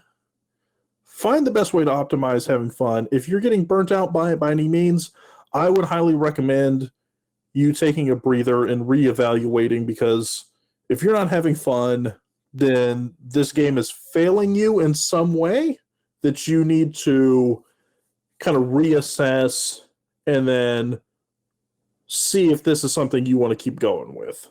Dylan? Okay, so what you said is around the same lines that I was going to say. Just because you're feeling burnout does not mean you don't enjoy the game any less than you used to. It just means that right now, something's just not clicking right. So you just got to figure out what's causing you to feel this burnout and just find ways to just go around it, whether it's stepping away from the game or changing up the way you play or the format you play. Find what's keeping you from enjoying the game and work around it. And then once you're no longer in that sort of rut or that burned out position, go back to the way that you were playing and see if you feel the same that you did before.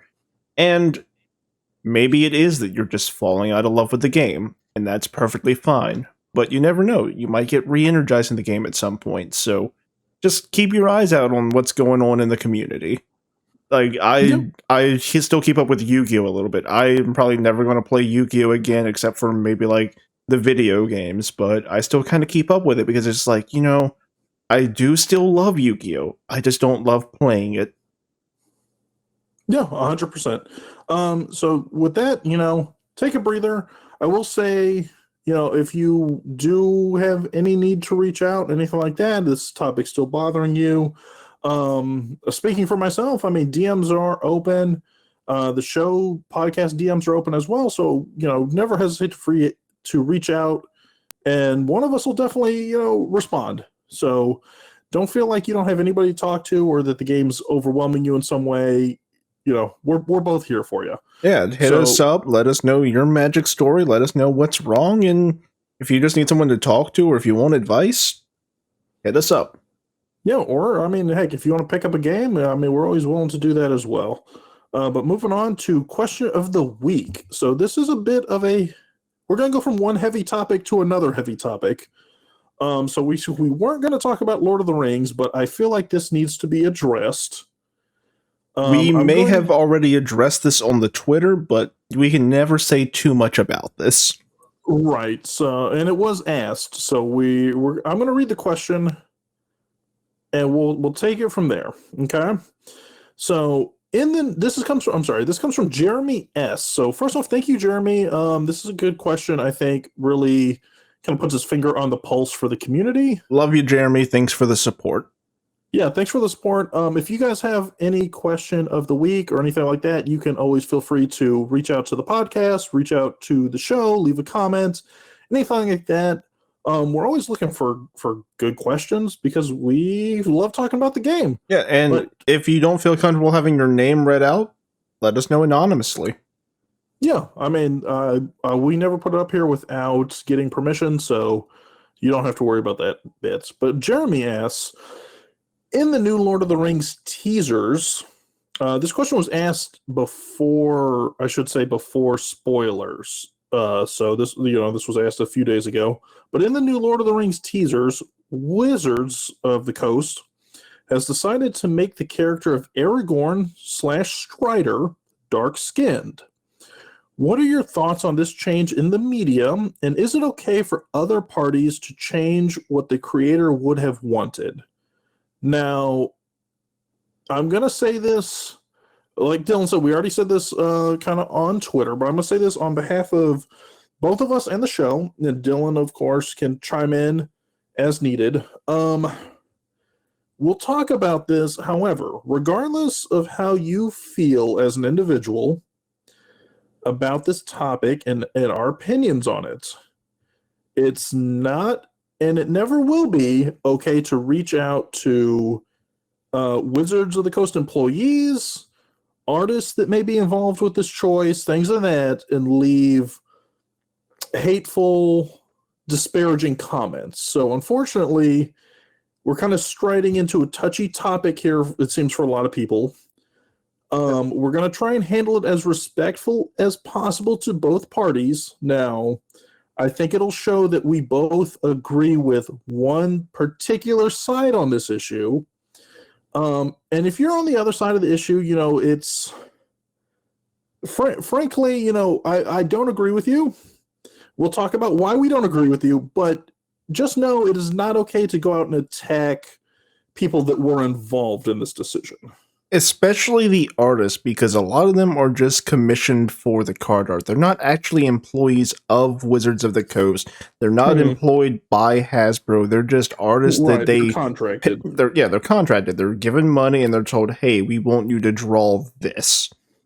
Right. So, with that being said, again, neither of us condone any kind of bullying, harassment, anything of that nature, and we're not going to get into what was said to certain people because I think they're very bigoted and hateful comments, to kind of, put it bluntly. Yeah. But I'm going to kick it off to Dylan first. And the reason I want to kick this off to Dylan is, Dylan, you have a background as I don't know if a lot of people know this, but you have a background as a published author who has written stories in the past. So I want to know your kind of take as an author. Yeah, so just so people know, my background as an author, I've written stories that I've never finished that I published online and then deleted offline because I never finished them and I felt bad. And then I have one self-published book. It's not the best thing. It's a collection of short stories. It's not like a full-on novel, but I do have sort of that mindset of, I have written I've written stories before, and even if I'm not like a popular author or something like that, I have a different insight than someone who's never created their own original fiction. Mm-hmm. Now, so just to kind of give a quick synopsis of this, and then to ask you your opinion on that. So the controversy is the fact that Aragorn, the character in Lord of the Rings, has been traditionally depicted as Caucasian. Lord of the Rings is, for all intents and purposes, as outlined by J.R.R. Tolkien, unless and you can correct me if I'm misspeaking, as a Eurocentric attempt at a mythology for Britain specifically. Now, right, yeah, that is what I have heard from many people who have studied up on Tolkien, because a lot of their mythology and stuff like that had been lost to time, and this was him just recreating it with his own sort of world. And that's really cool, because mythology is something that is very bad to lose because stories are important to any culture. Now, so like I said, so traditionally, and I don't believe in the books, it actually specifies that he is Caucasian. I believe that's from supplementary sources. And again, I could be wrong, but I believe the actual text is that he's a descendant of the Numerians, which are described as being half elven and fair skinned.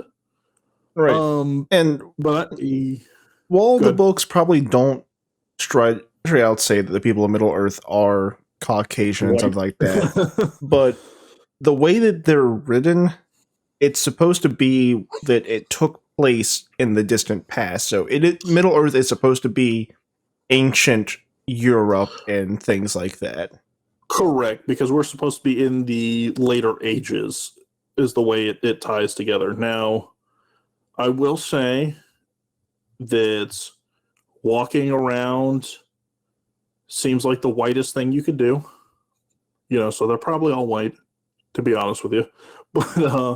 But I don't think it actually specifies in that degree that, this character is Caucasian, that character is dark skinned or anything like that. However, with the current sets, they did decide to make Aragorn African American or African or dark skinned or however you want to phrase it, black. And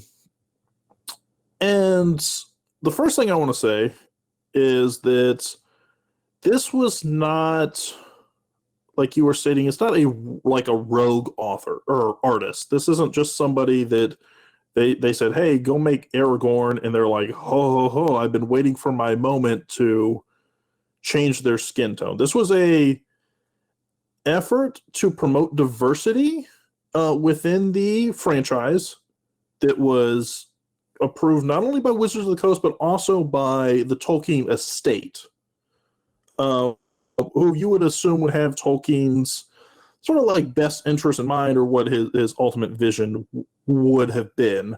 Right, because the Tolkien estate is his family.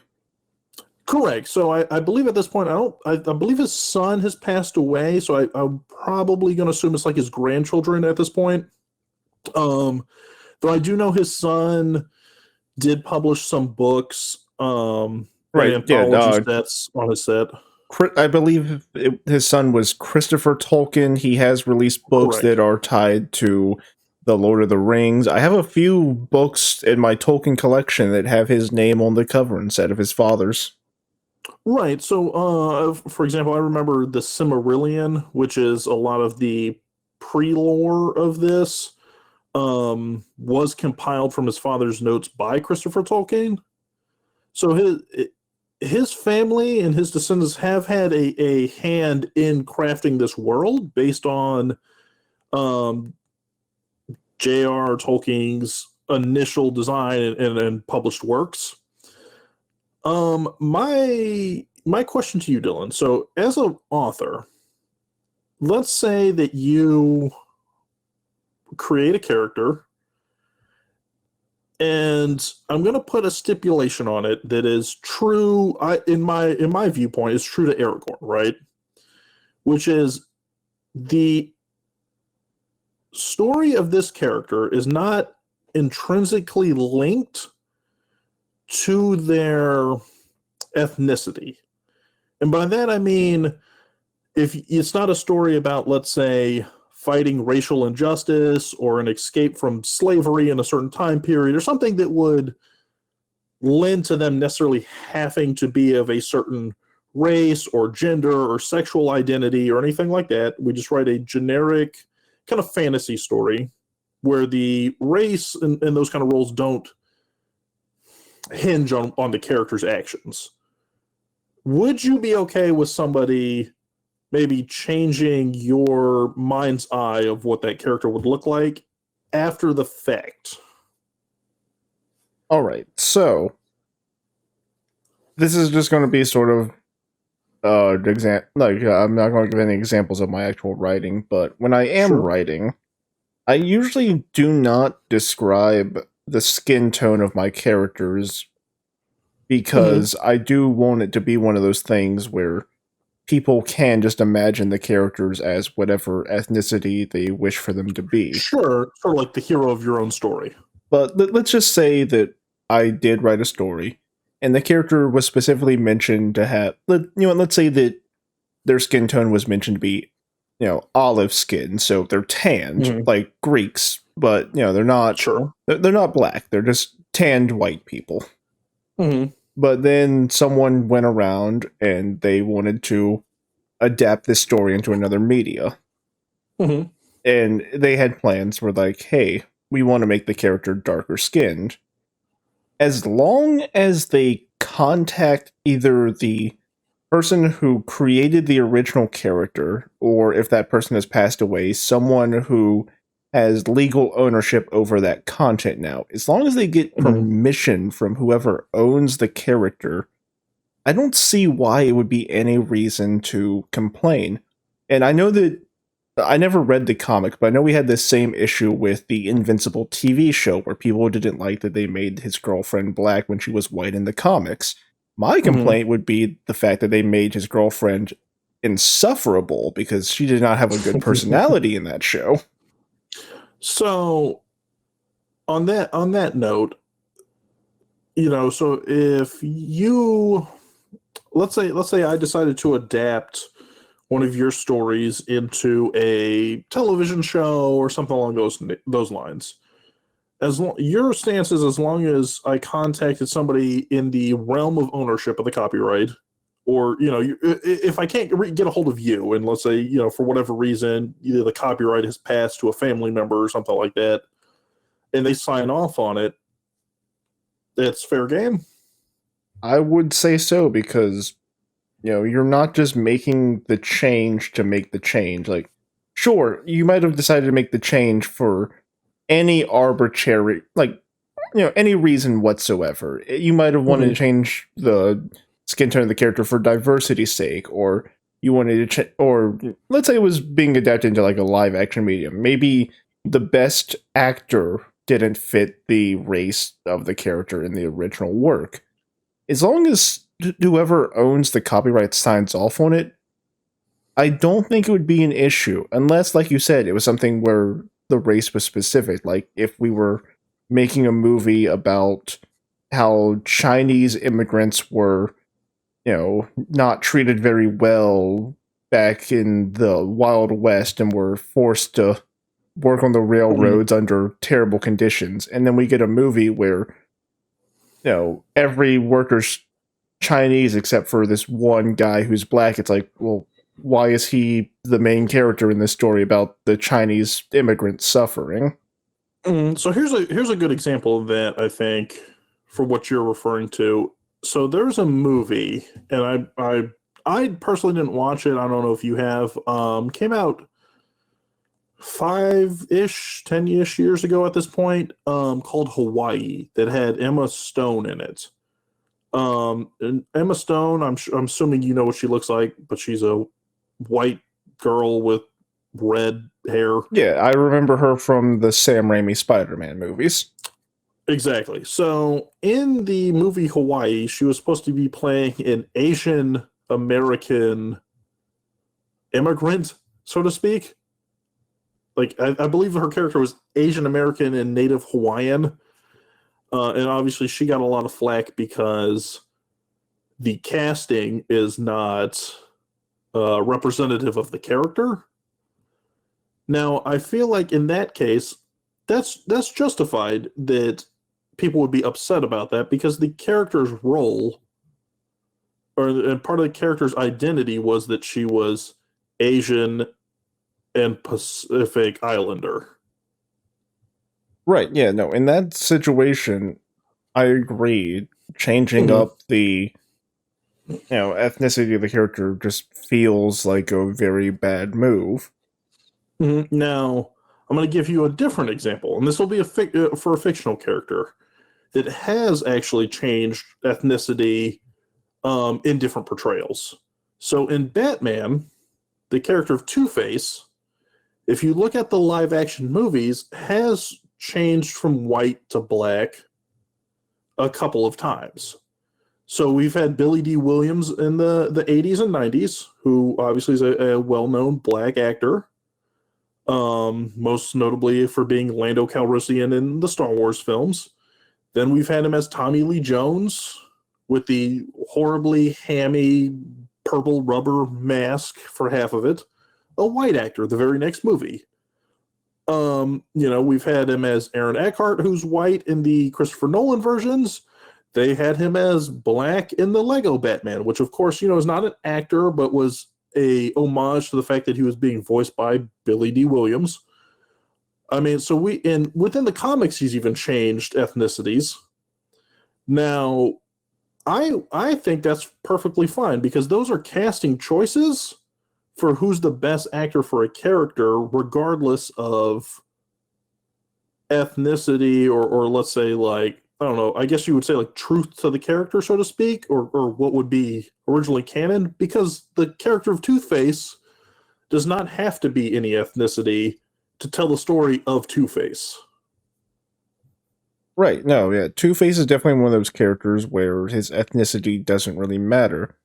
But he could be white, black, Asian for all I care, as long as they remember to keep true to Two-Face's actual character of he was a prosecutor who was a little too in over his head. Sometimes he had a split personality. Sometimes he was just a terrible person. And he got into an accident. Yeah, like let's be honest.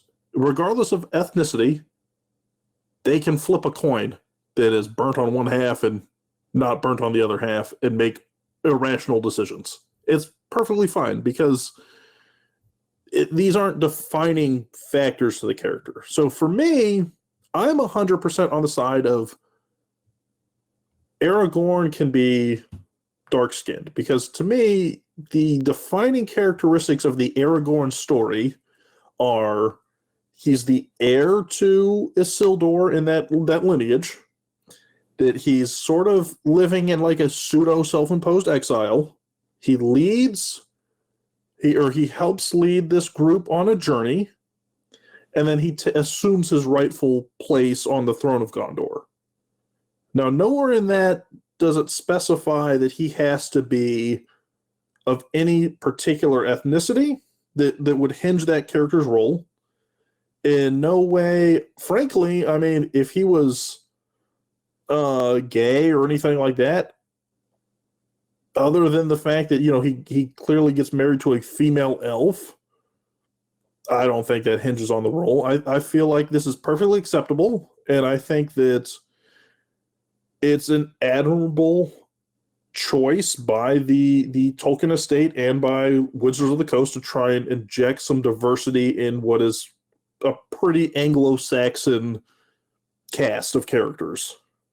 Right. No, I completely agree with what you say.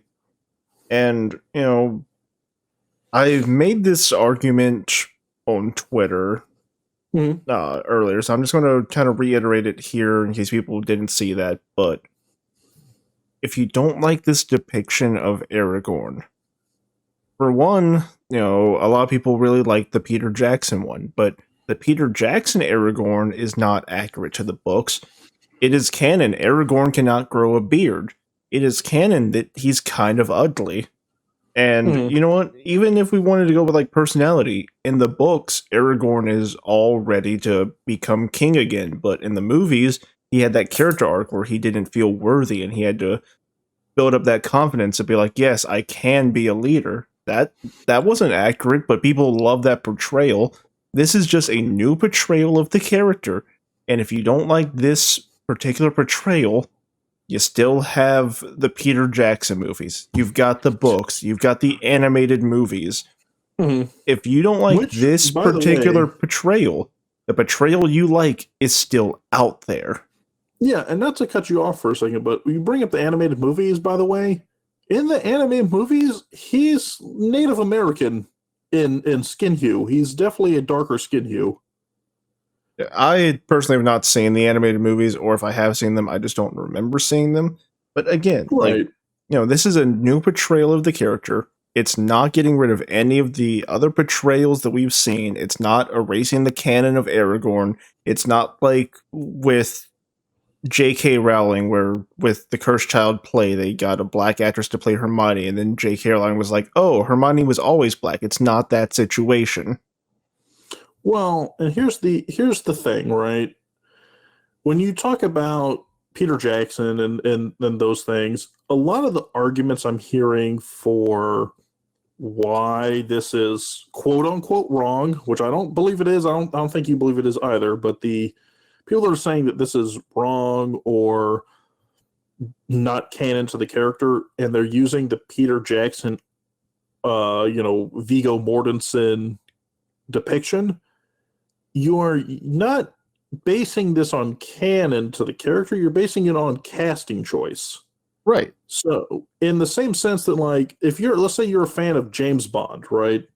And we're up to like 7 James Bonds. You can enjoy the character of James Bond even if you didn't enjoy all the portrayals of James Bond. You could go, this is not the actor for me, but I like the other 6, or I like the character as a whole. And I don't want to throw this is the problem with internet debates, right? I don't want to throw the word bigot around because that's been very heavily used this weekend and this week in this topic. Right. No, the claim of bigot is one of those things that you want to be sure of when you throw it on someone, because that is a heavy accusation. Right. So I don't want to use that term to describe the people on the other side of this argument.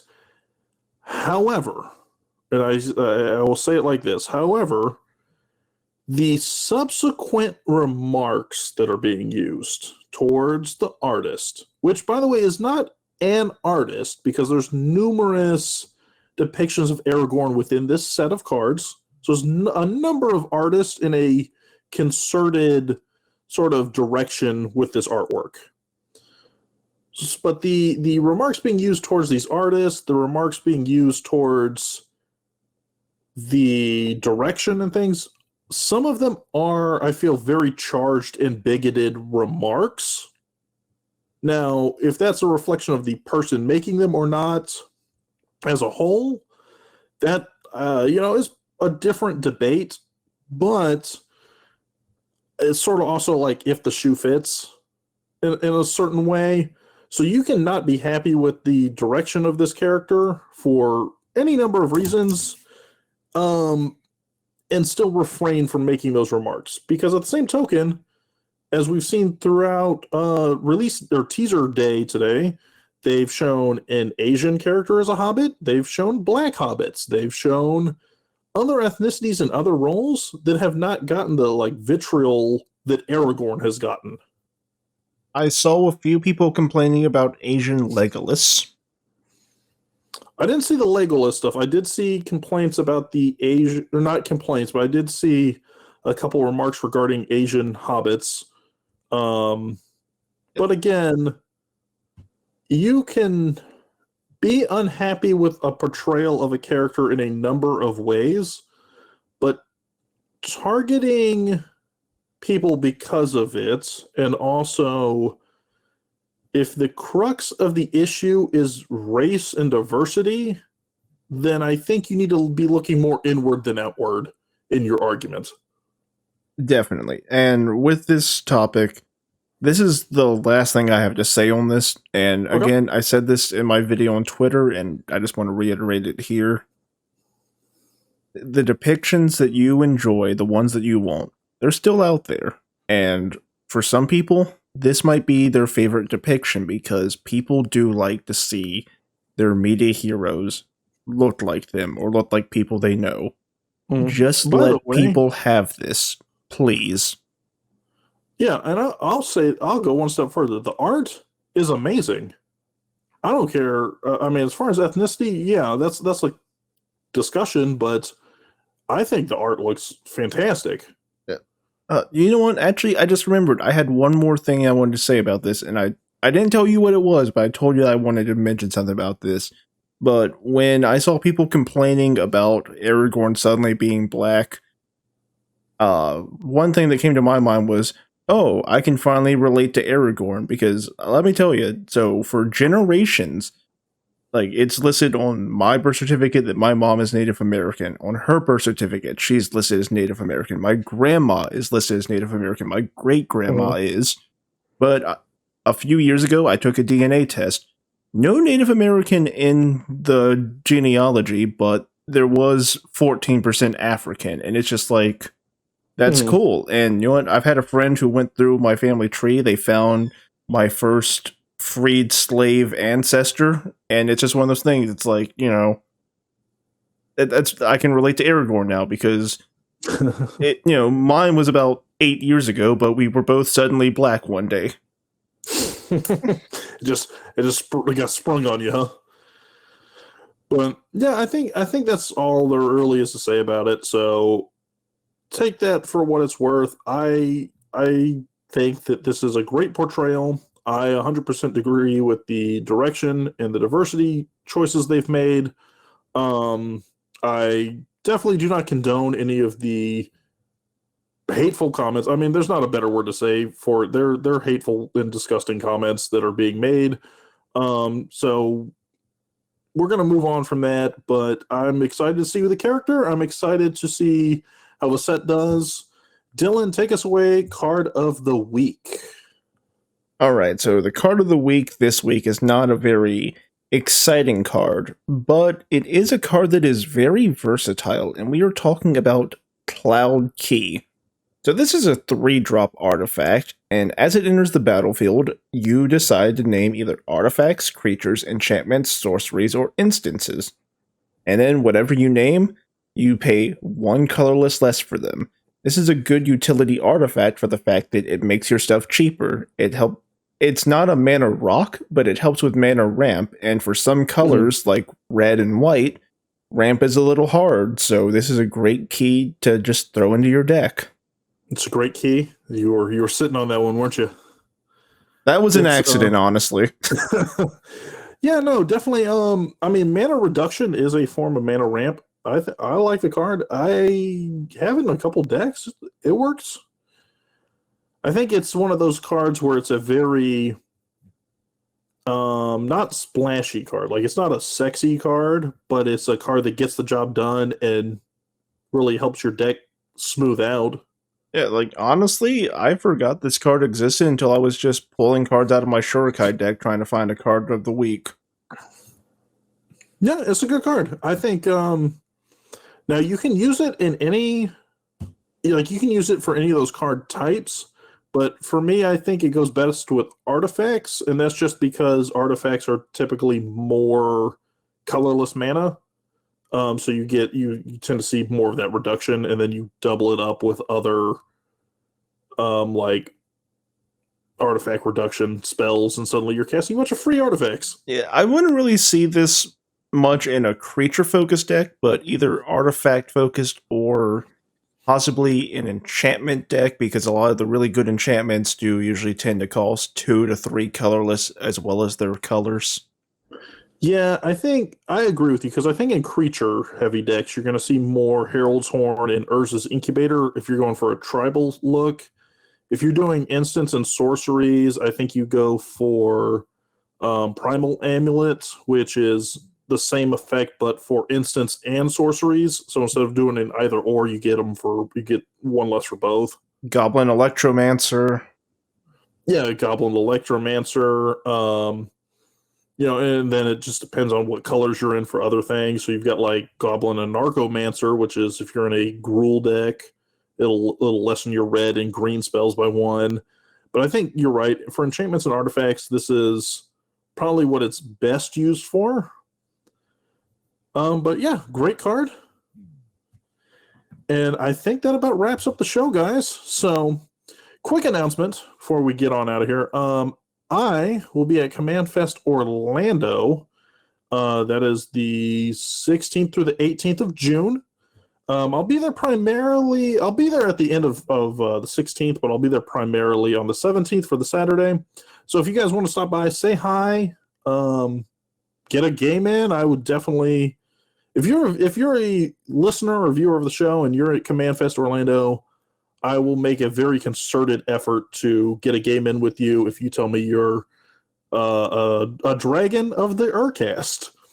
But that being said, guys, if you want to get a hold of us, you can always reach out to Dylan at Inuzuna. That's Inuzuna. I spell it every episode just because. You can reach me, Cory, at Sleevecard, or you can reach out to the show at UrCast Pod on Twitter, Instagram, all that good stuff. Or if you don't have any of those social medias, you can always email us at contact.urcast@gmail.com. But with that being said, guys, have a great Friday night magic. Enjoy your game nights, and we are heading out. One last thing I want to do before our full-on sign-off. I have not been personally talking with them, but I want to give a shout-out to... what was that YouTube channel that was talking with you, helping you get a few little tidbits and things like that? Yeah, so you're absolutely right. So I want to take a second to shout out Joe Cherries of the Nitpicking Nerds YouTube channel. He's been incredibly open to questions. He's been extremely helpful. He's given advice, feedback, and honestly, I think as far as great people go, especially great YouTubers and people on Twitter that are accessible and open and just all around positive vibes, you can't get much better. So thank you so much to Joe Cherries for all the support and all the advice, all that good stuff. Hopefully we'll do you proud. And also he will also be at Command Fest Orlando. So if you want to check him and the Nitpicking Nerd channel out, they'll be at Command Fest Orlando, or of course you can check them out on YouTube. They put out a ton of great content. I believe they put out videos every single day, so check them out as well.